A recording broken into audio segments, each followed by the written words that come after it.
Pwede ba itong Kirkland Vitamin C for kids? May nagtanong sa akin dati kung pwede daw ba itong Kirkland Vitamin C 500 milligrams for kids. Kung ako ang tatanungin nyo, depende yan sa magulang ha.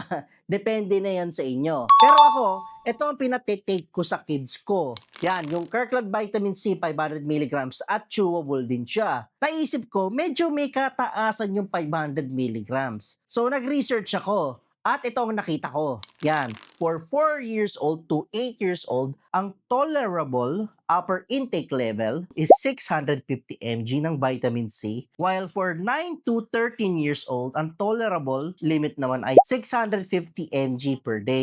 Pero nag-decide kami na gawin na lang 250 mg per day. Ito, hawak ko nga yung vitamin C 500 milligrams and ito may pill cutter ako. Papakita ko sa inyo yung ginagawa namin ha. Ayan, nailagay ko na yung vitamin C 500 milligram dyan. So, bilog yung tablet niya. Saka mabango siya, orange flavor siya. At according to my kids, masarap daw siya. Na-enjoy nila. Ayan, hatiin ko ah. Yan, hatiin ko.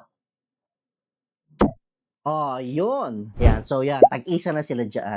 Ulitin ko ha, ang kinaganda sa vitamin C 500 milligrams, chewable siya. And also, huwag kalimutan, mag-research and if possible, consult your pediatrician.